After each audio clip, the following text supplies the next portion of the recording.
ओम नमः शिवाय। हर हर महादेव। प्यारे भक्तों, आज फाल्गुन मास का 16वां दिन है और आज मैं आप सभी को सुना रही हूँ श्री शिव महापुराण की 16वें दिन की महापुण्य फल देने वाली कथा। सूत जी बोले, हे ऋषियों, मैं शिव के पार्थिव लिंग की महिमा बता रहा हूँ। आप लोग भक्ति और आदर सहित इसका श्रवण करें। हे द्विजों, अभी तक बताए हुए सभी शिवलिंगों में पार्थिव लिंग सर्वोत्तम है। उसकी पूजा करने से अनेक भक्तों को सिद्धि प्राप्त हुई है। हे ब्राह्मणों, ब्रह्मा, विष्णु, प्रजापति तथा अनेक ऋषियों ने पार्थिव लिंग की पूजा करके अपना संपूर्ण अभिष्ट प्राप्त किया है।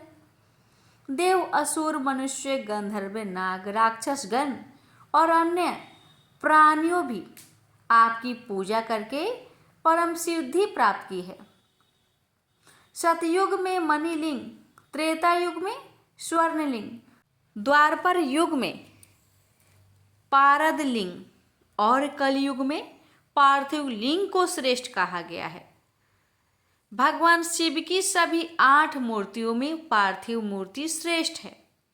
किसी अन्य द्वारा ना पूजी हुई नवनिर्मित पार्थिव मूर्ति की पूजा करने से तपस्या से भी अधिक फल मिलता है।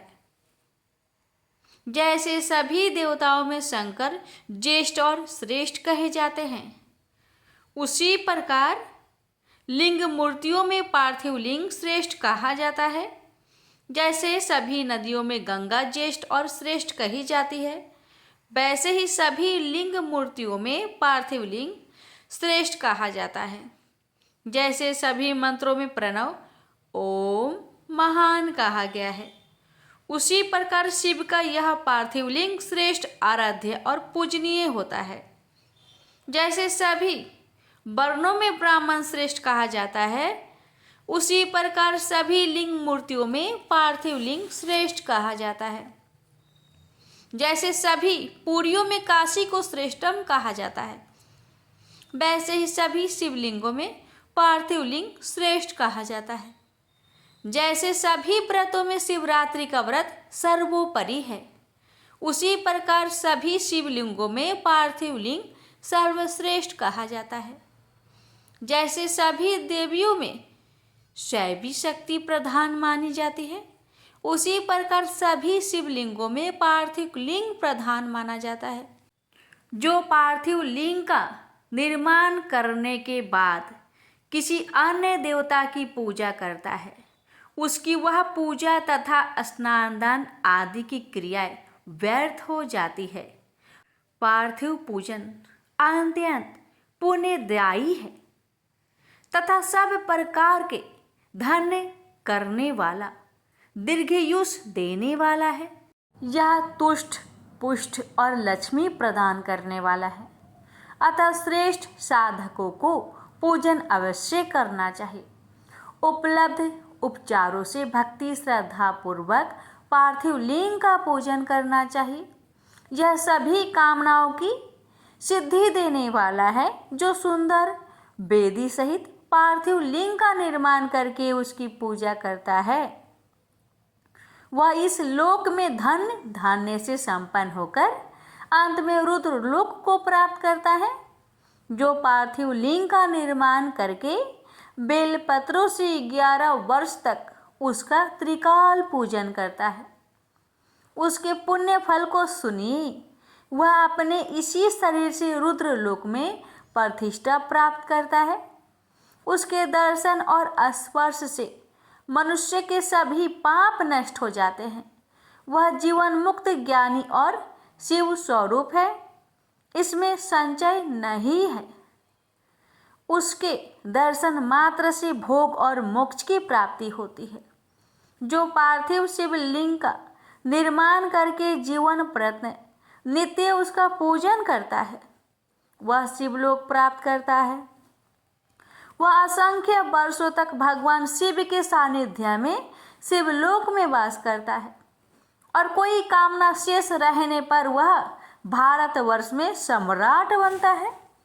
जो निष्काम भाव से नित्य उत्तम पार्थिव लिंग का पूजन करता है, वह सदा के लिए शिवलोक में वास करता है और शिव सायुज्य को प्राप्त कर लेता है। यदि ब्राह्मण पार्थिव शिवलिंग का पूजन नहीं करता है तो वह अत्यंत दारुण शूलप्रोत नामक घोर नरक में जाता है। किसी भी विधि से सुंदर पार्थिव लिंग का निर्माण करना चाहिए, किंतु उसमें पंचसूत्र विधान नहीं करना चाहिए। उसे अखंड रूप से बनाना चाहिए, खंडित रूप में नहीं। खंडित लिंग का निर्माण करने वाला पूजा का फल नहीं प्राप्त करता है। मणिलिंग, स्वर्णलिंग, पारदलिंग, अष्टपिक लिंग, पुष्प राग लिंग और पार्थिव लिंग को अखंड ही बनाना चाहिए। अखंड लिंग चिरलिंग होता है और 2 खंड वाला अचर लिंग कहा गया है।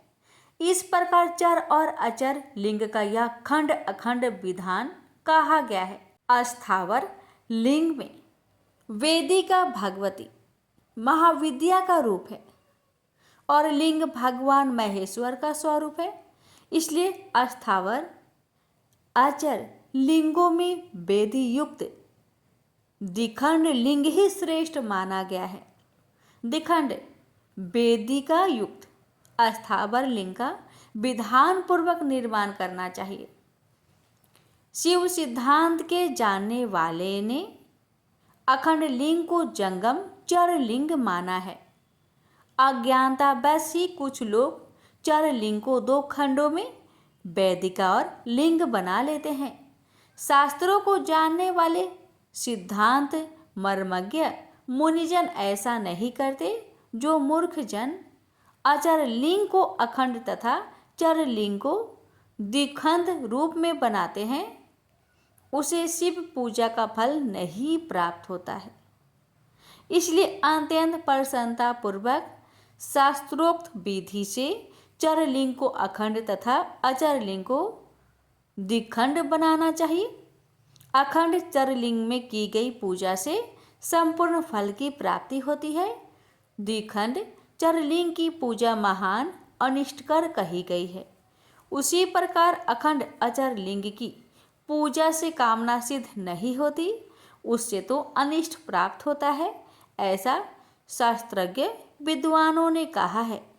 सूत जी बोले, हे महर्षियों, अब मैं वैदिक कर्म के प्रति श्रद्धा भक्ति रखने वाले लोगों के लिए वैदोक्त मार्ग से ही पार्थिव पूजा की पद्धति का वर्णन करता हूँ।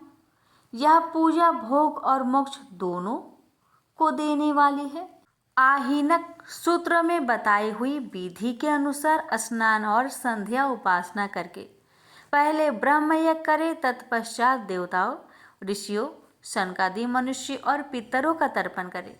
मनुष्य को चाहिए कि अपनी रुचि के अनुसार संपूर्ण नित्य कर्मों को पूर्ण करके शिव स्मरण पूर्वक भस्म तथा रुद्राक्ष धारण करे। तत्पश्चात संपूर्ण मनोवांछित फल की सिद्धि के लिए ऊंची भक्ति भावना के साथ उत्तम पार्थिव लिंग की वेदोक्त विधि से भली भांति पूजा करें। नदी या तालाब के किनारे, पर्वत पर, वन में, शिवालय में अथवा और किसी पवित्र स्थान में पार्थिव पूजन करने का विधान है। हे ब्राह्मणों, शुद्ध स्थान से निकली हुई मिट्टी को यत्न पूर्वक लाकर बड़ी सावधानी के साथ शिवलिंग का निर्माण करें। ब्राह्मणों के लिए श्वेत, क्षत्रिय के लिए लाल, वैश्य के लिए पीले और शूद्र के लिए काली मिट्टी से शिवलिंग बनाने का विधान है। अथवा जहाँ जो मिट्टी मिल जाए उसी में शिवलिंग बनाए। शिवलिंग बनाने के लिए प्रयत्न पूर्वक मिट्टी का संग्रह करके उस शुभ मृत्तिका को अत्यंत शुद्ध स्थान में रखें।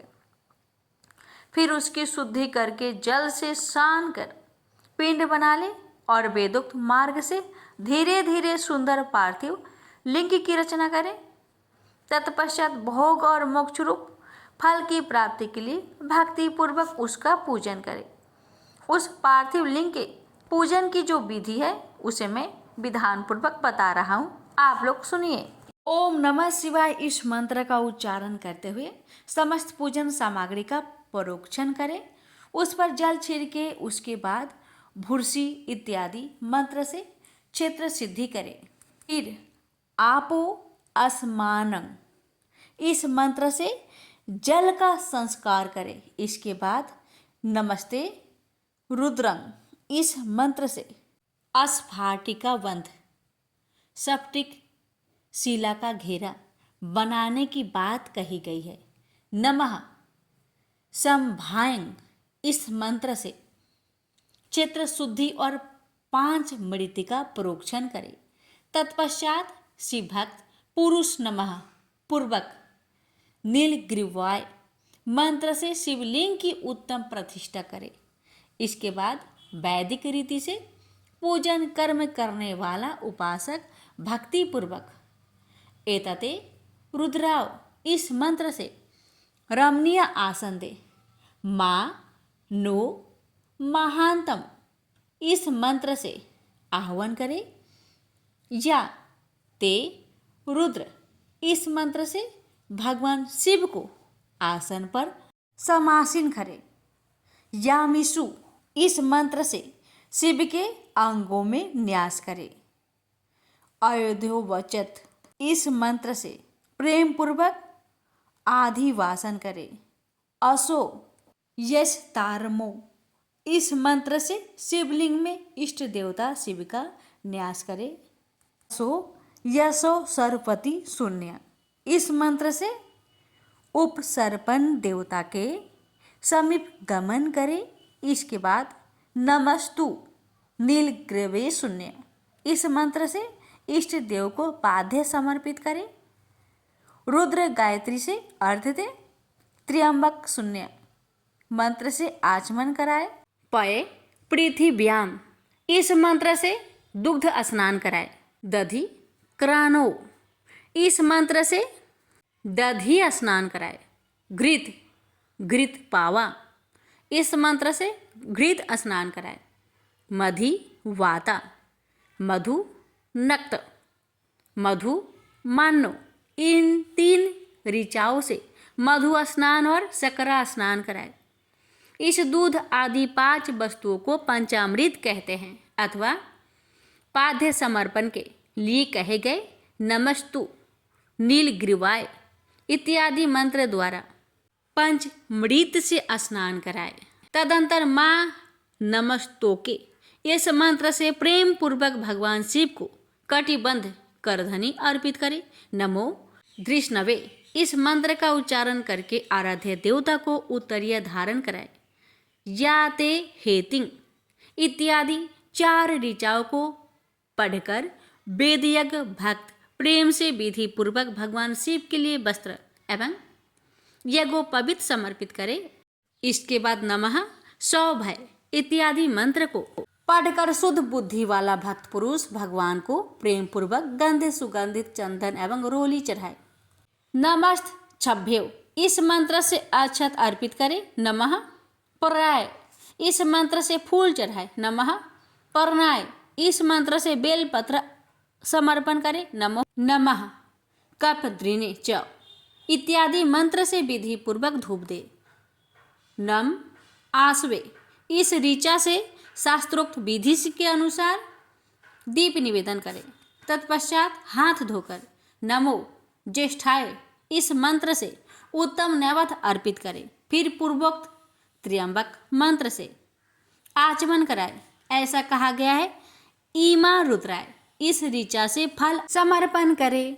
फिर नमो ब्रजाय, इस मंत्र से भगवान शिव को अपना सब कुछ समर्पित कर दे। तदंतर मानो महानतम तथा माँ नमस्तोके, इस पूर्वोक्त 2 मंत्र द्वारा केवल अक्षतों से 11 रुद्र का पूजन करे। फिर हिरण्य गर्भ इत्यादि मंत्र से जो 3 ऋचाएं के रूप में पठित है दक्षिणा चढ़ाए।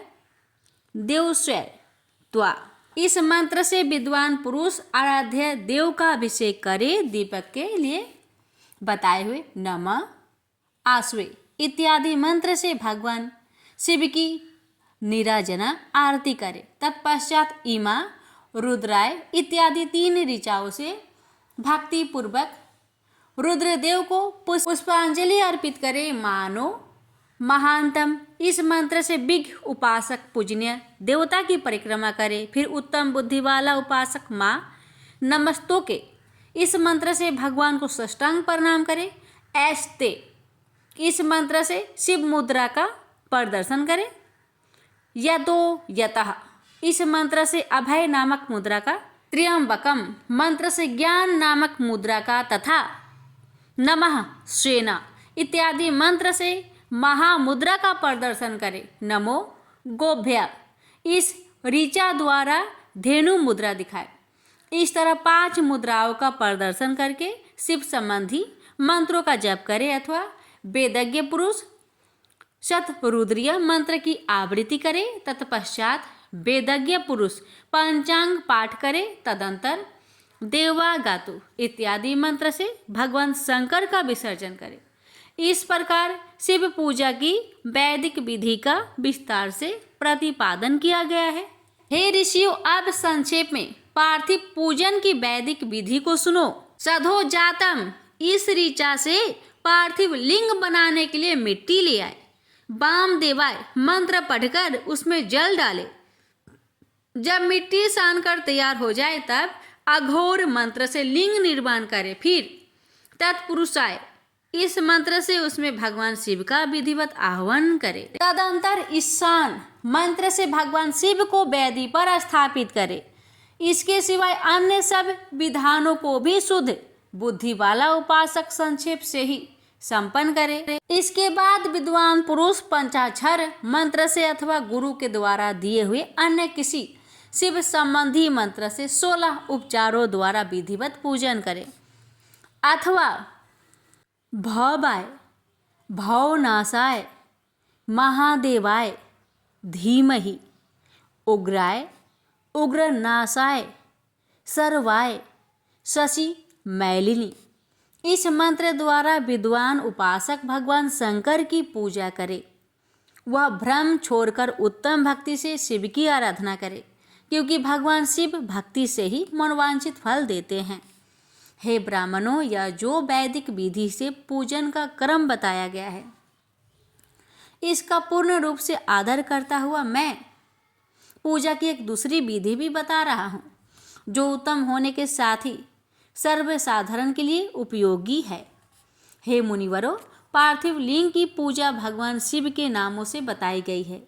वह पूजा संपूर्ण अभिष्टों को देने वाली है। मैं उसे बताता हूँ, सुनो। हर, महेश्वर, शंभु, शूलपाणी, पिनाक धृट, शिव, पशुपति और महादेव, ये क्रमशः शिव के 8 नाम कहे गए हैं। इनमें से प्रथम नाम द्वारा अर्थात ओम हराय नमः का उच्चारण करके पार्थिव लिंग बनाने के लिए मिट्टी लाए। दूसरे नाम अर्थात ओम महेश्वराय नमः का उच्चारण करके लिंग निर्माण करे। फिर ओम संभवे नमः बोलकर उस पार्थिव लिंग की प्रतिष्ठा करे। तत्पश्चात ओम शूलपाणिये नमः कहकर उस पार्थिव लिंग में भगवान शिव का आह्वान करे। ओम पिनाक धृष्य नमः कहकर उस शिवलिंग को नहलाए। ओम शिवाय नमः बोलकर उसकी पूजा करे। फिर ओम पशुपते नमः कहकर क्षमा प्रार्थना करे और अंत में ओम महादेवाय नमः कहकर आराध्य देव का विसर्जन कर दे। इस प्रकार प्रत्येक नाम के आदि में ओमकार और अंत में चतुर्थी विभक्ति के साथ नमः पद लगाकर बड़े आनंद और भक्ति भाव से पूजन संबंधी सारे कार्य करने चाहिए। षडाक्षर मंत्र से अंगन्यास और करन्यास की विधि भली भांति संपन्न करके नीचे लिखे अनुसार ध्यान करें। कैलाश पर्वत पर एक सुंदर सिंहासन के मध्य भाग में विराजमान सनद आदि भक्तों से पूजित, भक्तों के दुख रूप दावानल को नष्ट कर देने वाले अप्रेमय उमा के साथ समासीन तथा शिव के भूषण स्वरूप भगवान शिव का चिंतन करना चाहिए। भगवान महेश्वर का प्रतिदिन इस प्रकार ध्यान करें। उनकी अंग कांति चांदी के पर्वत की भांति गौर है। वे अपने मस्तक पर मनोहर चंद्रमा मुकुट धारण करते हैं। रत्नों के आभूषण धारण करने से उनका श्री अंग और भी उद्भासित हो उठा है। उनके 4 हाथों में क्रमशः परशु, मृग मुद्रा, वर एवं अभय मुद्रा सुशोभित है। वे सदा प्रसन्न रहते हैं, कमल के आसन पर बैठे हुए हैं। देवता लोग चारों ओर खड़े होकर उनकी स्तुति कर रहे हैं। उन्होंने वस्त्र के रूप में व्याघ्र चर्म धारण कर रखा है। वे इस विश्व के आदि हैं, बीज कारण रूप हैं, सबका समस्त भय हर लेने वाले हैं। उनके 5 मुख है और प्रत्येक मुख मंडल में 3-3 नेत्र हैं। इस प्रकार ध्यान करके तथा उत्तम पार्थिव लिंग का पूजन करके गुरु के दिए हुए पंचाक्षर मंत्र का विधि पूर्वक जप करे। हे वृपरो, विद्वान पुरुष को चाहिए कि वह देवेश्वर शिव को प्रणाम करते हुए नाना प्रकार की स्तुतियों द्वारा उनका सत्वन करे तथा शतरुद्रीय यजु 16वें अध्याय के मंत्रों का पाठ करे। तत्पश्चात अंजलि में अक्षत और फूल लेकर उत्तम भक्ति भाव से निम्नलिखित मंत्रों को पढ़ते हुए प्रेम और प्रसन्नता के साथ भगवान शंकर से इस प्रकार प्रार्थना करें। सबको सुख देने वाले, हे कृपा निधान, हे भूतनाथ, हे शिव, मैं आपका हूँ। आपके गुणों में ही मेरे प्राण बसते हैं, अथवा आपके गुण ही मेरे प्राण, मेरे जीवन सर्वस्व है। मेरा चित्त सदा आपके ही चिंतन में लगा हुआ है। यह जानकर मुझ पर प्रसन्न होइए।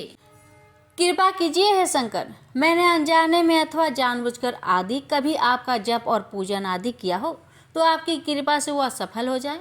हे गौरीनाथ, मैं इस समय महान पापी हूँ और आप सदा से ही परम महान पतित पावन हैं। इस बात का विचार करके आप जैसा चाहे वैसा करें। हे महादेव, हे सदाशिव, वेदों पुराणों नाना प्रकार के शास्त्रीय सिद्धांतों और विभिन्न महर्षियों ने भी अब तक आपको पूर्ण रूप से नहीं जाना है, तो फिर मैं कैसे जान सकता हूँ। हे महेश्वर, मैं जैसा हूँ वैसा ही उसी रूप में संपूर्ण भाव से आपका हूँ, आपके आश्रित हूँ, इसलिए आपसे रक्षा पाने के योग्य हूँ। हे परमेश्वर, आप मुझ पर प्रसन्न होइए। हे मुने, इस प्रकार प्रार्थना करके हाथ में लिए हुए अक्षत और पुष्प को भगवान शिव के ऊपर चढ़ाकर उन शंभु देव को भक्ति भाव से विधि पूर्वक साष्टांग प्रणाम करे। तदंतर शुद्ध बुद्धि वाला उपासक शास्त्रोक्त विधि से इष्ट देव की परिक्रमा करे। फिर श्रद्धा पूर्वक स्तुतियों द्वारा महेश्वर शिव की स्तुति करे। इसके बाद गला बजाकर गले से अव्यक्त शब्द का उच्चारण करके पवित्र एवं विनीत चित्त वाला साधक भगवान को प्रणाम करे। फिर आदर पूर्वक विज्ञापित करे और इसके बाद विसर्जन करे। हे मुनिवरों, इस प्रकार विधि पूर्वक पार्थिव पूजा बताई गई है, जो भोग और मोक्ष देने वाली तथा भगवान शिव के प्रति भक्ति भाव को बढ़ाने वाली है। जो मनुष्य इस अध्याय का शुद्ध चित्त से पाठ अथवा श्रवण करता है, वह सभी पापों से मुक्त होकर सभी कामनाओं को प्राप्त करता है। यह उत्तम कथा दीर्घायुष, आरोग्य, यश, स्वर्ग, पुत्र, पौत्र आदि सभी सुखों को प्रदान करने वाली है। ऋषिगण बोले, हे व्यास शिष्य सुत जी, हे महाभाग, आपको नमस्कार है। हे तात, आपने अच्छी प्रकार से पार्थिव चरण की विधि बताई है। अब सकाम पूजनों में मनोवांछित पदार्थ के अनुसार कितनी संख्या में पार्थिव लिंगों की पूजन विधि है? हे दीनवत्सल, इसे कृपा पूर्वक बताइए। सुत जी बोले, हे ऋषियों, आप सब लोग पार्थिव पूजन की विधि का श्रवण करें, जिसका अनुष्ठान करने से मनुष्य कृतकृत्य हो जाता है। पार्थिव लिंग के पूजन को छोड़कर जो लोग अन्य देवता के यजन में लगे रहते हैं, उनकी वह पूजा तप तथा दान आदि व्यर्थ हो जाता है। अब मैं कामना के अनुसार पार्थिव लिंगों की संख्या बताता हूँ। हे मुनिश्रेष्ठ, अधिक संख्या में अर्चन तो निश्चय ही फलदायी होता है। प्रथम आह्वान, तब प्रतिष्ठा, तदंतर सभी लिंगों का पूजन अलग अलग करना चाहिए। लिंगों का आकार तो एक समान ही रखना चाहिए। सिद्धा प्राप्ति की कामना से पुरुष भक्ति पूर्वक 1000 पार्थिव शिवलिंगों का पूजन करे, इससे निश्चय ही उस फल की प्राप्ति हो जाती है। धन चाहने वाले पुरुष को उसके आधे 500 पुत्र चाहने वाले को 1500 और वस्त्रों की आकांक्षा वाले को 500 शिवलिंगों का पूजन करना चाहिए। मोक्ष की कामना वाले व्यक्ति को 1 करोड़ भूमि की अभिलाषा वाले को 1000, दया प्राप्ति की इच्छा वाले को 3000 और तीर्थाटन की इच्छा रखने वाले को 2000 शिवलिंगों की पूजा करनी चाहिए। मित्र प्राप्ति की इच्छा वाले को 3000 तथा अभिचार कर्मों से 500 से लेकर 1000 तक पार्थिव शिवलिंग के पूजन की विधि है। कारागार आदि के बंधनों से छुटकारे की इच्छा से 1500 तथा राजभय से मुक्ति की इच्छा से 500 शिवलिंगों का पूजन बुद्धिमानों को जानना चाहिए। चोर आदि के संकट से बचने के लिए 200 और डाकिनी आदि से भय से मुक्ति हेतु 500 पार्थिव शिवलिंगों को पूजन बताया गया है। दरिद्रता से छुटकारे के लिए 5000 और सभी मनोकामनाओं की सिद्धि के लिए 10,000 पार्थिव शिवलिंगों का पूजन करना चाहिए। हे मुनि श्रेष्ठों, अब मैं नित्य पूजा विधि बताता हूँ, आप लोग सुने।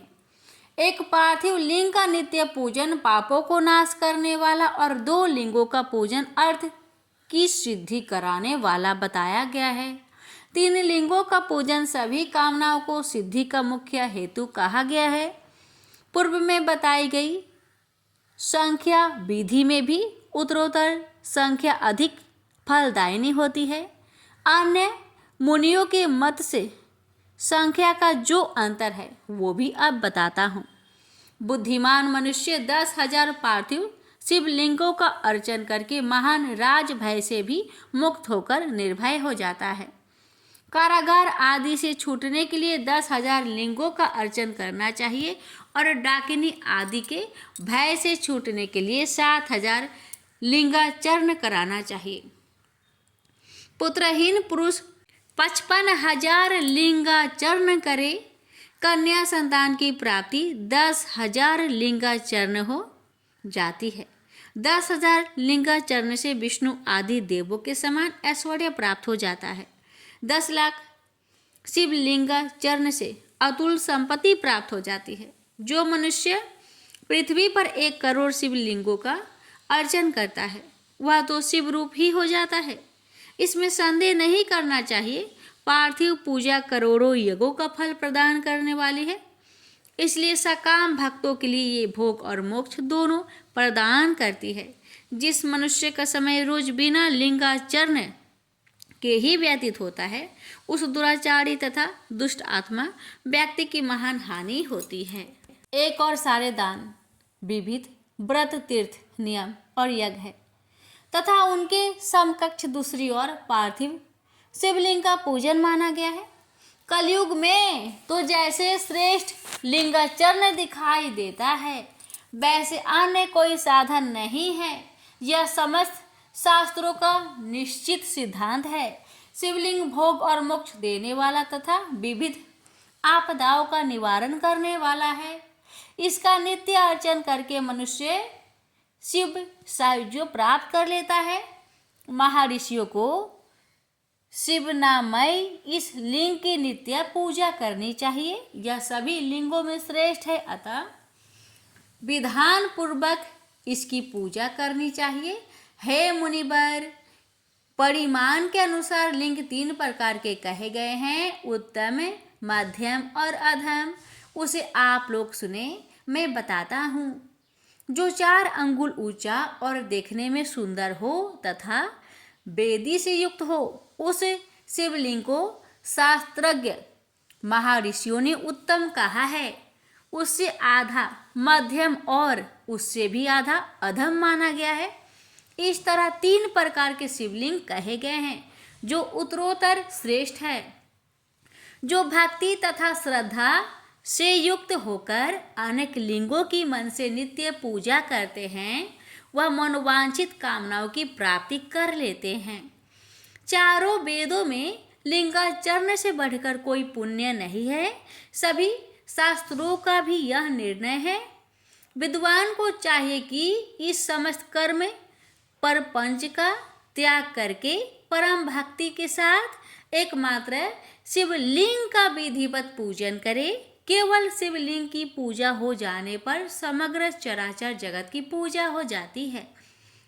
संसार सागर में डूबे हुए लोगों के तरने का अन्य कोई भी साधन नहीं है।